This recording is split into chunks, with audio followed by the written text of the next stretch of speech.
Welcome to the programme where instead of despairing about crime, you can actually help us to do something about it. It's live, of course, and the officers waiting for your call are investigating some very serious offences, including a double murder, a racist attack and a major case of arson that we've reconstructed.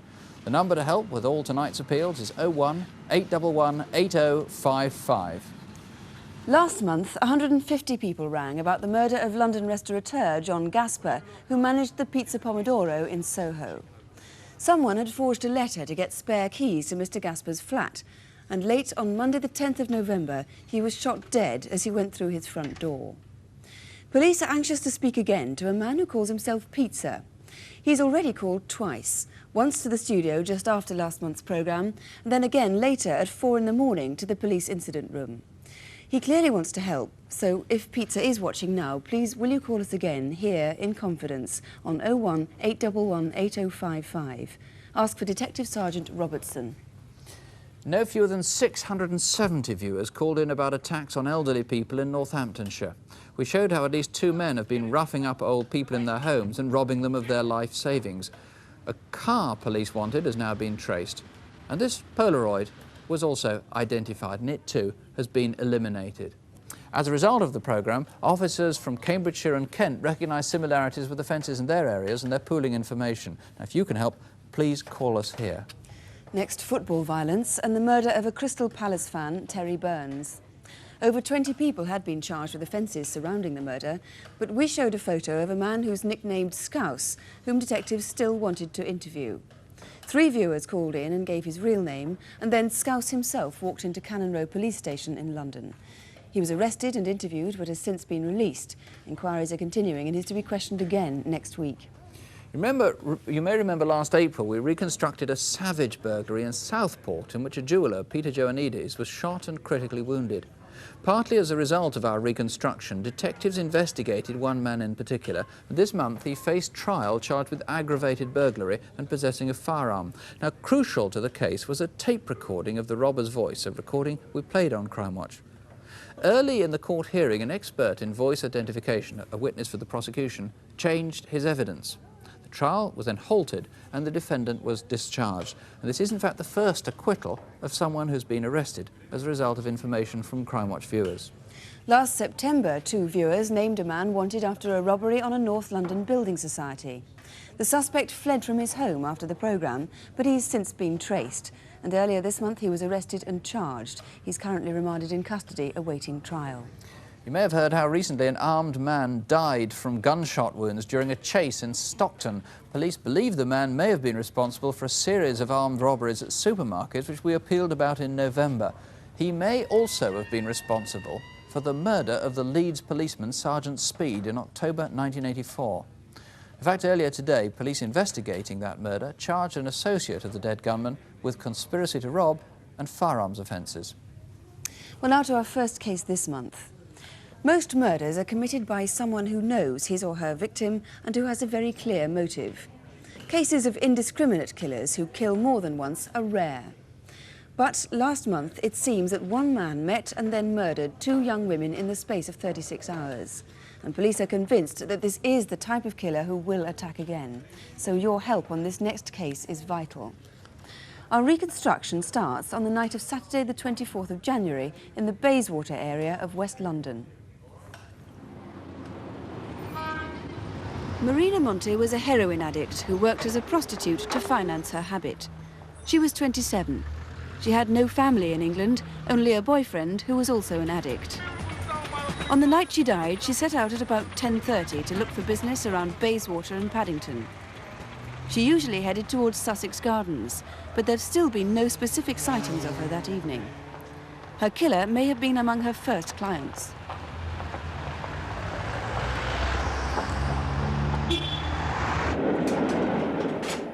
Mitre Bridge railway junction, Scrubs Lane, 3 miles from Paddington. At about 11 o'clock that night, the signalman noticed something unusual. A car turned into the service road beside the railway and stopped there for some 4 or 5 minutes. In the darkness, the signalman could see only that it was a small car. He couldn't make out what the driver was doing.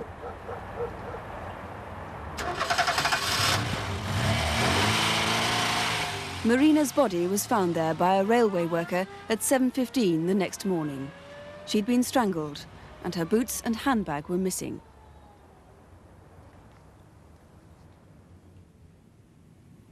Rachel Applethwaite also worked as a prostitute in the same area of West London. She was 23.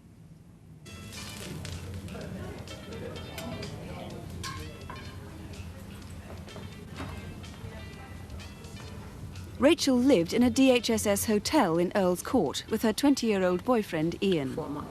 They'd been together for 6 months and had frequent arguments, usually about money. I gave you some last week. I bloody spent it, didn't I? I need some more. Got our clothes, haven't I? How much do you want? 20 quid. 20 quid? Well, it's my money anyway. Rachel depended on Ian for friendship and companionship. She rarely saw her family. Her mother was in hospital and her father and sister lived in Oxfordshire. On the afternoon of Saturday the 24th of January, the same day that Marina died, Rachel and her boyfriend watched television in their tiny hotel bedroom. They were there until 6:30 and it was time to go out looking for business. Nothing else on? I just came here to turn it on. Rachel had moved to London some 4 years ago and had worked as a prostitute ever since. She could be loud and aggressive and had an increasing drink problem. Shortly before 7 p.m, they arrived at Cleveland Terrace, where Rachel usually stood waiting for passing motorists to pick her up. She was soon approached by a man in an orange Mini. Okay. Okay. Ian always checked out the customers. She usually spent 20 minutes to half an hour with each customer, but it was 2 hours before she reappeared at Cleveland Terrace. She was drunk and Ian was furious. Where the bloody hell have you been? I know, Johnny, right. You've been drinking? A cab driver witnessed the row, and anyone else there would remember it too. Calm down! Where the hell do you think you're going? Yeah, I'm not far out. Get out the bloody cab! Leave me alone! Get out! Bloody car! Leave me alone! The cab driver saw them disappear in opposite directions. Ian got back to the hotel at about 11 o'clock, but he didn't see Rachel again, that night or ever. 9 to 6. Where's 9? 9 to 6. On its own. Well, who put this one down? Me. You? The next anyone heard of Rachel was the following day, Sunday, at around 12:30. Her father was making his daily visit to her grandfather in an old people's home in Oxfordshire. Hello, Dad. Are you still at the hotel? No, I'm not there anymore. I'm staying with a friend at the moment. He didn't know That's where fine, she Dad. was ringing from or why she rang him that day. Yeah, well, look, I've got to go now because my money's running out. Well, look after yourself then. Goodbye. These bloody drinks, black. Can you get me another? But at 9:30 that Sunday night, Rachel was seen with a man and a girlfriend in the King's Head pub, Edgware Road. And again, she was heading for a row. If she comes over here, she's bloody gonna get a load. I'll tell her, I'll bloody sort her out. The girls who were laughing at her noticed she was wearing an odd, rather old-fashioned two-piece outfit that was much too big for her. Oh, no. I'd love to know if she gets her gear from. It really is something of a joke. How not to look? And she was attracting further ridicule at the pool table. She's like a grotesque little man, isn't she? Rachel had had enough. You stupid slag!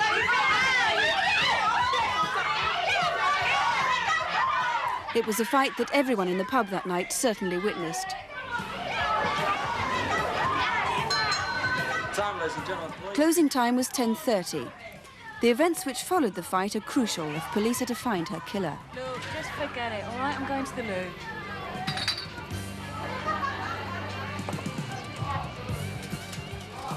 Where Rachel went next is still a mystery.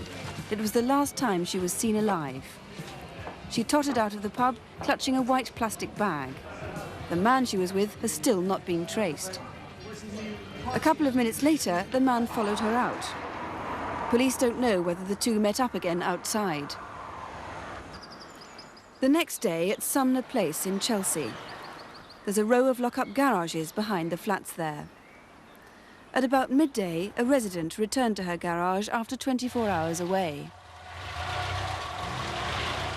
Rachel's body had probably been dumped from a car, as Marina Monti's had. And like Marina, she'd been strangled, and her boots were missing too. Well, Detective Superintendent Jim Hutchinson, both Rachel and Marina worked around the same area, and our map here shows where Marina went. We don't actually have much information about her, do we? No, she left the hotel at about 10:30 that night. We'd like to hear from anyone who saw her leave the hotel or saw her in that area, because our next client could have been her killer. Right. Now, you have a lot more information on Rachel's movements before she died. First of all, the driver of the orange Mini, which picked her up that Saturday night, he hasn't come forward. No, he hasn't, and that's very important to us. She was off for a period of about 2 hours with him, and we'd like to know where she went, who she went with. It's very important to us. She told her father on the telephone that she was staying with a friend. You don't know yet who that friend could be. No, that's correct. She did stay with a friend. We're sure of that. We haven't found out who he is, but she had a change of clothing, you see. The clothing you see on the screen at the present moment is actually the clothing she was wearing. That's the only picture we have of the actual clothes she wore. Yes, that's true. That clothing is vital to us because she changed into it. Her boyfriend hasn't seen it before. It may lead us to the friend or indeed give us vital information. It had a label on the back of it, Sue. You can see on the screen it was Warren Petite. That's the manufacturer, but there were two names on it, and with the use of ultraviolet, we managed to bring up the name P. Suarez and also the initials TK.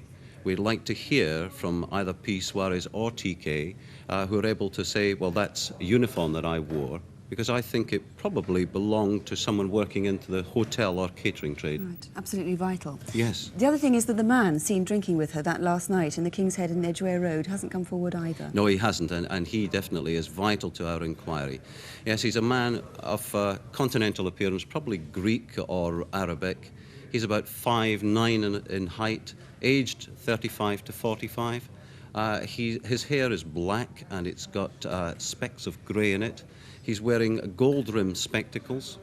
And although we're not sure about the clothing, he may have had a ski jacket on. On his left finger, or finger of his left hand, he had a large medallion ring. Mm. And somebody must have seen her at closing time after when the pub closed that night in the yes, Road. certainly. She was very, very drunk, and she couldn't have got away from there on her own. She may have been pushed into a vehicle. It's vital that anyone who saw her on the busy Edgware Road at about 10:30 that Sunday come forward and talk to us. Is it possible that other prostitutes might be able to help? Yes, there's a possibility. Many of the girls actually travel down from the Midlands, from Coventry, Nottingham and Huddersfield. Many of these girls haven't appeared on the streets since. They can indeed help us. We'd like to hear from them. Mr. Hutchinson, thank you. And if you think you can offer any information about either Rachel Applethwaite or Marina Monti, and particularly their movements over that weekend, beginning the 24th of January last month, please ring us in the studio here on 01 811 8055, or call the incident room at Kensington Police Station on 01 741 6212. That's 01 741 6212. The magpies are at it again. This week, the government relaunches its campaign against burglary, urging all of us to be more security conscious. Don't let them get away with it. At least 500,000 houses are broken into every year. That's one household in every 40. And what's more, a Home Office study published today shows that the emotional effects of burglary are often far, far greater than the practical effects, and much more than people have generally supposed. Most burglars are very young indeed. In fact, the peak age is just 15. These are opportunist crimes for a video recorder or for cash. Relatively few housebreaks are professionals who plan their operations in great detail. We'll start with the professionals. You might be surprised to know that the burglary centre of Britain is the south coast seaside town of Brighton. 25 years ago, Brighton Corporation enforced a bylaw banning barrow boys from selling fruit and vegetables around the city and drove them out of business. So they turned instead to house clearance, selling old furniture and pictures to the numerous antique dealers in Brighton. From house clearance, they moved on to the practice of knocking on doors, trying to persuade people to part with their valuable possessions at ridiculously low prices. They have now become notorious as the Brighton Knocker Boys. There are now maybe 2,000 or 3,000 of them operating right across much of England and Wales. And although they stay within the strict letter of the law, their tactics are devious and threatening. And there's definite evidence that some of them use the visit to case the house. Police warn that once a knocker boy has called, a burglary often follows. This was the case at Leigh-on-Sea in Essex.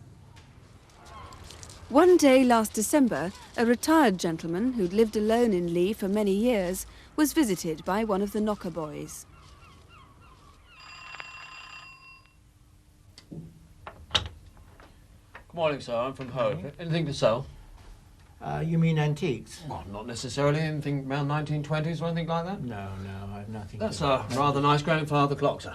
Oh, is it? Yes, not interested in selling, sir? No, I've nothing to sell. All right, thank you very much for your time. Morning. A month later, the old man set out, as he did every evening, to visit friends. As usual, he left the light on in the hall.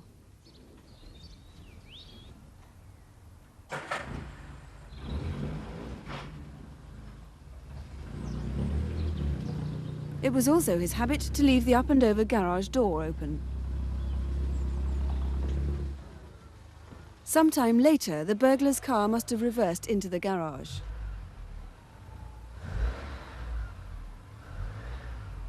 They closed the swing door behind them and went through to the back garden.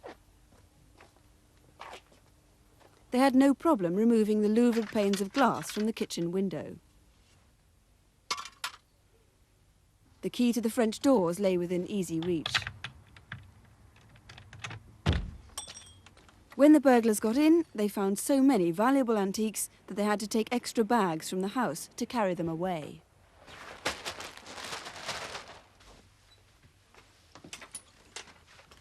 A neighbour passing later was surprised to see lights on and the garage door shut. Unfortunately for the old gentleman, he didn't think to call the police. They took a large collection of Sèvres porcelain, which would be irreplaceable, and a very fine picture by J.F. Herring, which also has great sentimental value, as it was left to me by an old lady, and some very, very fine clocks, which again are irreplaceable. It's over 40 years collecting, and I was just shattered by it.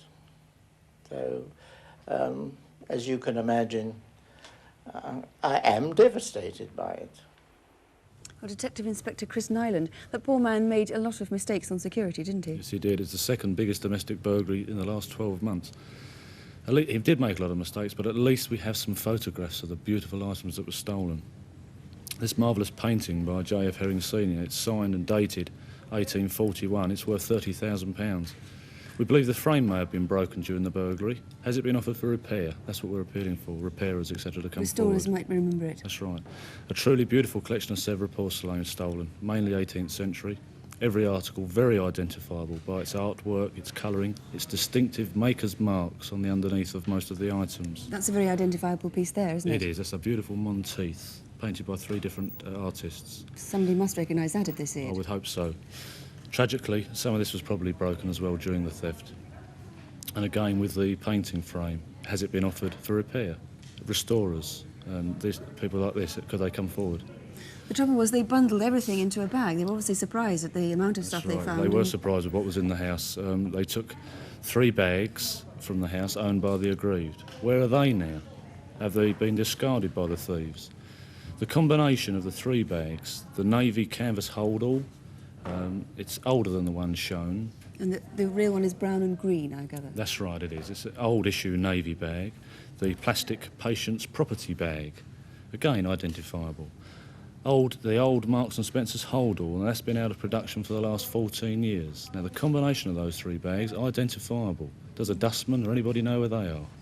Now, considering this was a lifetime's collection, it's almost incredible that he wasn't insured. It is. He couldn't afford the premiums, but he can now afford to offer a substantial reward for any information concerning this case. He wants his lifetime collection back. Right, Mr. Nyland, thank you very much. And if you think you can help, please do call us on 01811 8055, Or you can ring the incident room at Rayleigh, which is 0268 775533. That's 0268, the code for Rayleigh, 775533. Well, now to more typical burglary, the sort that involves not precious antiques worth $250,000, but a few quid nicked from down the road. It's called petty theft, but it's not petty at all. It's terribly distressing when it happens to you. Contrary to popular belief, it isn't the rich who suffer most from burglary, but, believe it or not, the poor. The last British National Crime Survey found that the poorest estates had burglary rates 5 times higher than the national average. Now, we all know that we can do a lot to protect ourselves, of course, and your local police station will have a crime prevention officer who'll be pleased to come round free of charge and advise you on how to keep a record of serial numbers of video recorders and so forth, on locks, on alarms if you want, and indeed how to security mark your property like this so that it'll show up under ultraviolet light. You could, if you want, even consult the police about how to set up a local neighbourhood watch. But some crime prevention has less to do with the police than with the local council, especially where the council owns the housing. Thurnscoe Pit is 8 miles from Barnsley. On the outskirts of the village is the Thornley Crescent estate. 1 in 12 homes here are burgled every year. 2/3 of householders are unemployed, many houses are damp and run down, and there's little respect for privacy or property. I came back last night from my friends. I found the door like this. They couldn't get in because I got a wheelbarrow and a box of toys at the back of it. But if they could have got in, they could have took my telly and my video. It was at 7:30 at night. Somebody smashed my window with an house brake. You always get somebody round trying to pinch things, but I can't afford to put glass back. When burglary and vandalism reach this sort of level, it's hard to convince victims that traditional crime prevention is of any use at all. Houses are very unsafe. In fact, it's like I said, it's a waste of time even locking the doors. I don't lock mine very often. But for the simple fact, I mean, if anybody wanted to get in, they'd have no problems whatsoever. They could get straight through that door. A more radical approach is needed, in effect a redesign of the whole estate. And in Thornley Crescent there is a plan to change the very conditions in which crime flourishes. The residents have worked with NACRO, the local council, police, local schools and an architect to develop some straightforward solutions. The first problem that the estate suffers from is that there's a road right through the estate which is subject to abuse, particularly from motorcycles, lacks privacy and isn't a particularly safe place for children to play. And we're proposing to convert it into 4 cul-de-sacs. Garden Street has always been a cul-de-sac and residents there certainly have had far less problems. Cul-de-sacs will certainly discourage joyriding, but the houses themselves still have no defence against stray dogs, litter or burglars. Much of the wooden fencing which used to divide one garden from another has been broken up and stolen for firewood. But a clear division between gardens adds to a sense of privacy. Another simple and durable solution: replace the old wooden fencing with solid brick walls, a physical and psychological barrier to any intruder. And when dilapidated houses can also be given a facelift by new brickwork, the residents really begin to feel more positive about their homes. And I'm looking forward to when the houses are done to move back into a safe, secure, warm, comfortable home. The plans include better lighting, better public telephones which work, and, in a place where burglars start at the age of 4 or 5, play areas and a youth and community centre. The aim is to get more facilities for people, especially young people, and to get a kind of community spirit back in the area. In Thurnscoe, the local authority have backed the project enthusiastically. But to work, here and elsewhere, crime prevention schemes like this require money and therefore political commitment. John Bright works for a voluntary organisation concerned with crime. John, these schemes look terribly expensive, are they? Crime prevention in these areas does not come cheaply. For example, replacing flimsy front entrance doors with strong ones with decent locks and frames can cost £300 to £400 a piece. Redesigning estates which have been badly designed can cost hundreds of thousands of pounds. Some measures can pay for themselves, but in general, if we're serious about reducing crimes in these areas, we have to invest sensibly in the housing estates. You're saying we keep going on about crime and feeling as though nothing can be done about it. Something can be done about it if we're prepared to put our money where our mouths are. Yes, indeed. There are some estates on which we've worked where crime has fallen quite dramatically as a result of the efforts of the council and the police and the youth service and a number of other agencies. What sort of measures have you done? Strengthening people's front entrance doors, window locks, installing entry phone systems, providing facilities for children and young people. And how much have you got crime down? Just a few percentage points or really radical drops? No, in some cases by 50 or 60%, but only when all of these measures have been introduced as a package. And what can ordinary people do? Presumably not a lot. Well, tenants living on estates who are troubled by crime really need to join their tenants association or set one up or in some way try and lobby the council to introduce measures that will make their lives safer. Well, let's hope some government ministers are watching and take note. Incidentally, if you are the victim yourself of any sort of crime, it can be a terrible experience, and there are over 300 victim support schemes around the country. A trained volunteer will visit you at home, either to talk to you or give you advice on where you can get practical help. Your local police station or your town hall will tell you if there's a voluntary scheme near you. Well, now to the incident desk, where we invite the police to appeal to you directly. This month, WPC Jackie Johnson from Merseyside joins Superintendent David Hatcher from Kent. First, we want to trace about 30 partygoers who could help solve a vicious attack in London's East End. The attack resulted in this man, Trevor Ferguson, losing his sight in one eye and caused 2 families to move out of their homes. On Saturday the 3rd of January, a party was being held in Beaconsfield Road in Canning Town. It was a family birthday party and most of the guests were black. Around 1 a.m. on the Sunday and again at 3, fumes from some sort of noxious gas were sprayed through the open windows. It seems that someone at another party in Exning Road might have been responsible. Most of the guests there were young white people.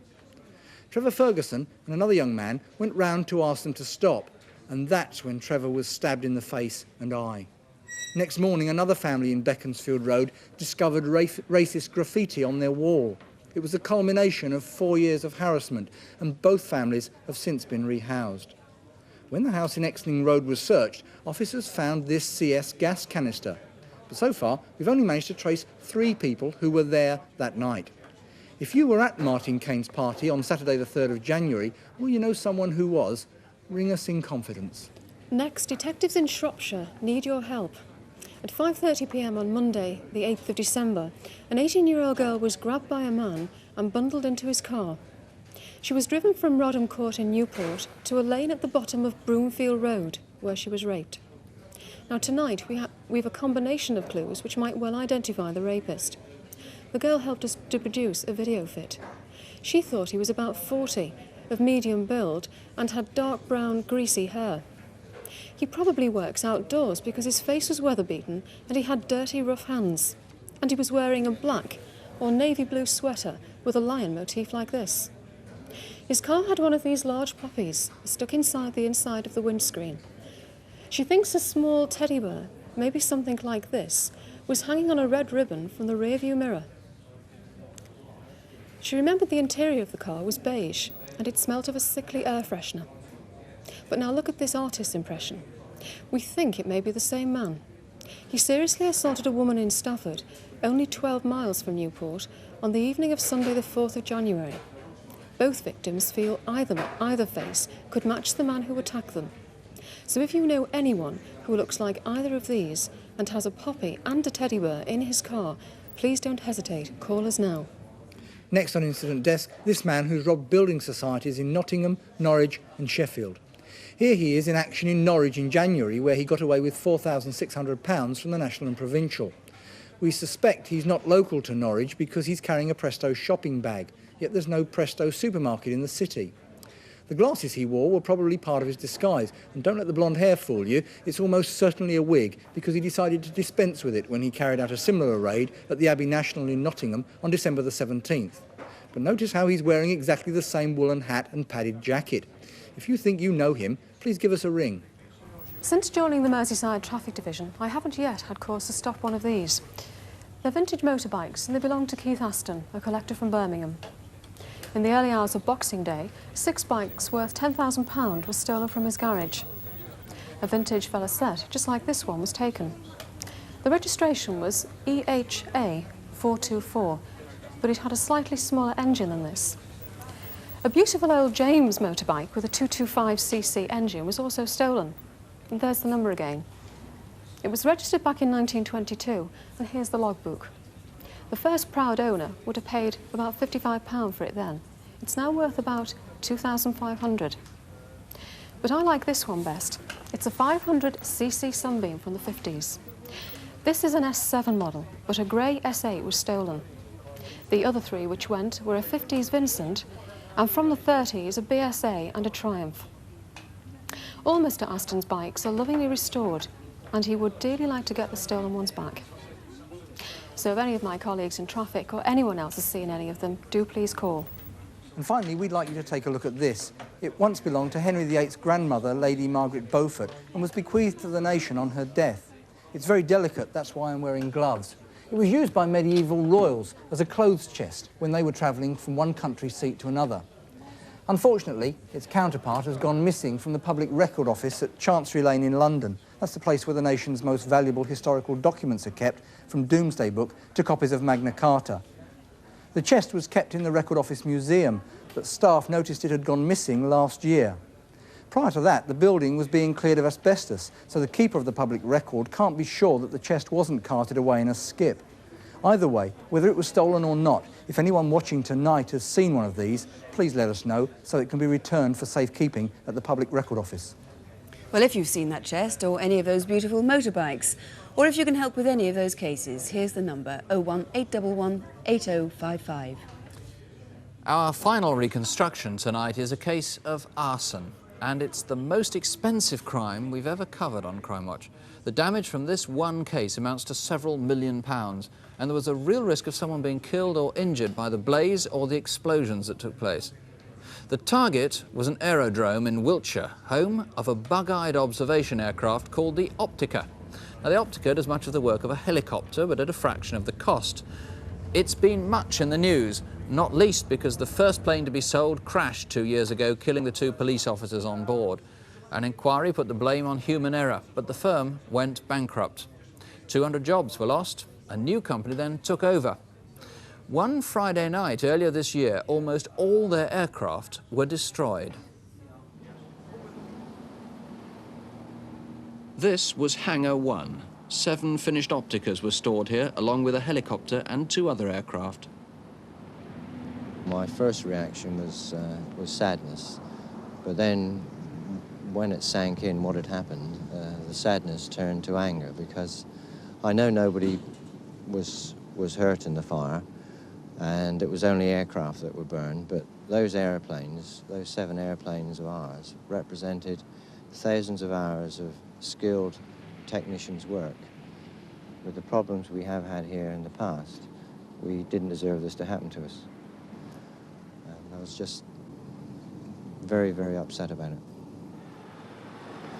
Old Sarum Airfield is 2 miles north of Salisbury. Hangar number 2 is Optica's factory, which escaped the fire completely. Apart from the Optica buildings on the airfield, there's a 3rd hangar and some smaller buildings that are owned by the Ministry of Defence. Friday, the 16th of January. That morning, an Optica flew in for servicing. The work would take all afternoon, and the plane was due to be collected the following day. It was parked outside the hangar. Inside Hangar 1, other Opticas were being prepared for shows and trials around the world.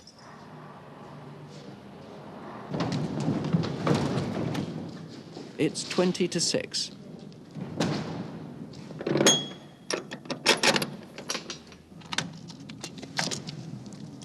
The works manager, John Thompson, checked that the hangar was secure. He was usually the last to leave.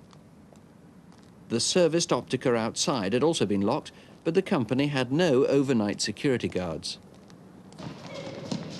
There's a sports centre on the airfield. The West Harnham under-14s were training there until 8:30. By 10:30, the airfield was deserted, apart from 2 security men employed to guard Ministry of Defence property. One was doing some repairs to his car. Optica's Hangar 1 was 200 yards away.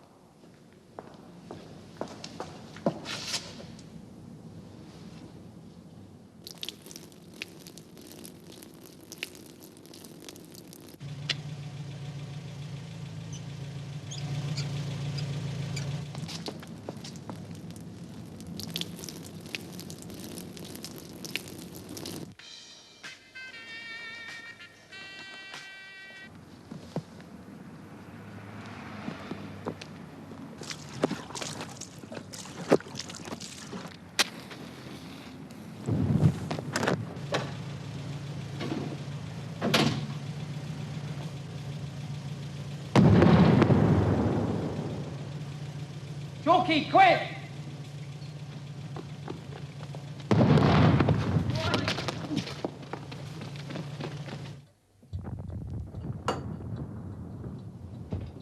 A schoolboy, Nicholas Stoner, heard the explosions from a quarter of a mile away. As he watched, he noticed a white Audi driving slowly around the airfield. The guards had called the fire brigade, but the blaze was already out of control. You wait here for the fire engine, I'll check outside the building. Right.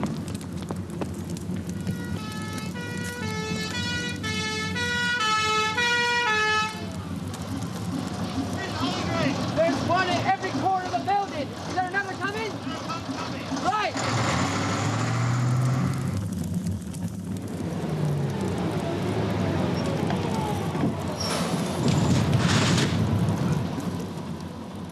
Police know there was a number of onlookers at the airfield that night, but they've yet to identify them all. It's going up well, isn't it? Yeah, never mind about that. There's another fire engine coming, so you'd better move on. Clear the area.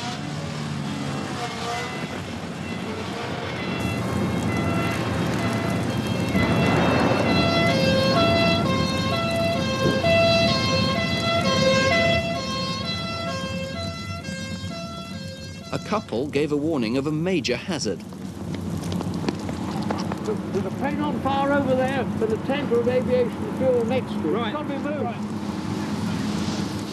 The tanker was pulled clear just in time.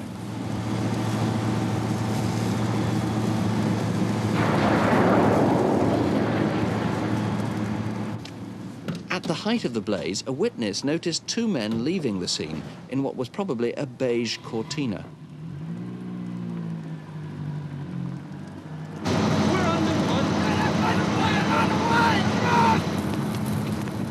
Firemen fought all night to put out the blaze. The final damage has been estimated at £4 million. Inspector Terryford, what clues have you got to go on now?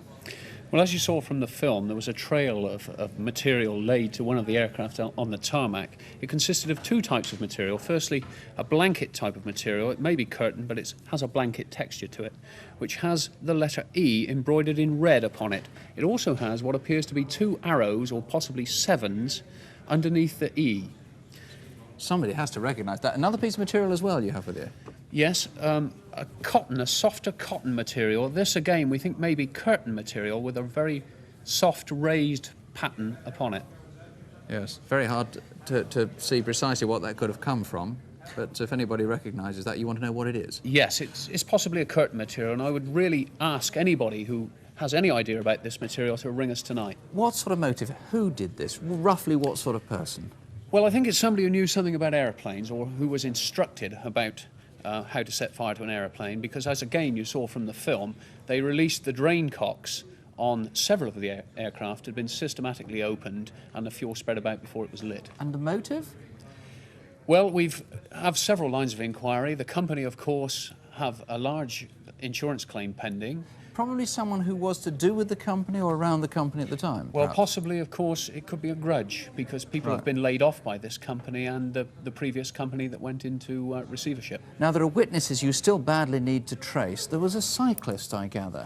Yes, near to the start of the fire, a man was seen cycling away from the direction of Salisbury in the direction of the Winterbournes, which are villages nearby, almost at the start of the fire, and I would dearly like to trace that man. And of course there was the car, that white Audi, which seemed to have the damaged bonnet or right wing.